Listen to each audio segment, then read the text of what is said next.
How goes it, everybody? Jason Zink here with another pandemic mini doc. This wasn't the one that I was going to make this week, but one of my cinematographers, Elliot Abel, said that maybe up-and-coming filmmakers would appreciate some insight into booking a huge location. So if you don't like this one, then go complain to Elliot.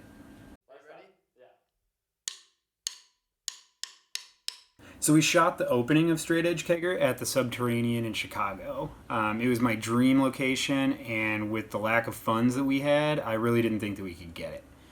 It had a low to ground stage, and then it also had a balcony. So the balcony surrounded the entire stage and even where the crowd would be. And so our cinematographers were able to go up and set up all the lighting up top so that you didn't have to move it around and kids wouldn't be bumping into it when they were in the mosh pit. So look, some folks will tell you to act bigger than you are, to send in other people to make your pitches, to have producers go in and act like you're hot shit. I'm the other guy. I think it takes a personal touch, and we don't really have the money to throw around. So what I do is I approach people as me. I tell them I'm broke. This is a passion project. I tell them what we're trying to do. And with the Subterranean in particular, I just approach them as like we're trying to elevate the punk and hardcore scenes in the area, and we're trying to make this DIY punk rock horror movie, and that really struck a chord with them and helped them to be supportive of the project. So that worked for me, and that in general that usually works for me. And I don't want to go into details about the money because then everybody will be hitting them up. But from what I understand, we got cut a really sweet deal compared to some other productions. I'll just say that. One of the caveats with the Sub T was that I didn't want alcohol on set. A lot can go wrong, and there are a lot of strangers there, and it just seems simpler to not have alcohol involved whatsoever. But the Sub T said, well, our staff that are going to be working, they're actually going to make a bit of their money and make it possible for you guys to get the venue so cheap because they're going to have alcohol sales. So I relented, and we let them do it, and actually it worked out great. The staff was very professional. Most of the kids who showed up were straight edge anyway, so it didn't really have a huge effect on us. But it wound up being mutually beneficial. But that was something that made me very nervous at the time. But as most filmmakers know, something inevitably always goes wrong, and I really like those behind-the-scenes stories, so here's what happened to us.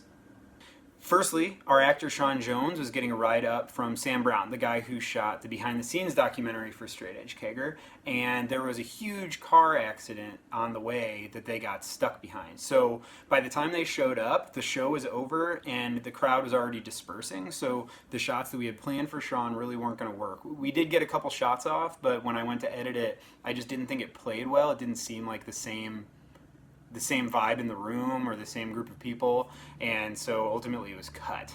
And that made me really nervous. When I sat down to cut, or even that night, I was like, oh man, like we're gonna have to come back and redo all this. But ultimately, I actually think Sean's reveal in the movie is probably better and more impactful because we didn't set him up inside the venue. So, happy accident. I have so much footage from this night and so much to tell you about, but I don't want to make this super long and bore everybody, so I'll get to why this is called Moshpit Smiles. We had a crowd of probably 150 people throughout the night, and it was very hard to direct the crowd, kind of like herding cats. So I'd get up on the microphone once in a while and have to yell at everybody at the top of my lungs. So when we were in the crowd trying to get footage, there wasn't security to help or anything. It was just 5 or 6 people shoving and trying to point people in the right direction. The mosh pit went like crazy right away, and we got rocked to the right, and I thought, oh God, my crew is going to hate me. But I turn and look at my camera operator and the couple other crew members, and they just had these huge smiles on their faces. And it's literally scorched in my brain, and something that helps me to see the night with nothing but fondness. When I came back to work, people asked me how the shoot went, and I would sum it up by saying it was the worst week of my life with some of the best moments of my life, and that night is definitely one of the best. So that's it for now. Hope this inspires you. Hope it helps to at least keep you entertained during these weird times. So until next week, be safe, stay healthy, and be excellent to each other. Party on, dudes.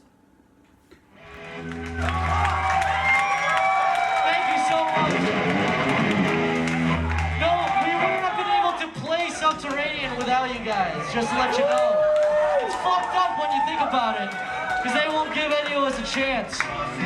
They did today.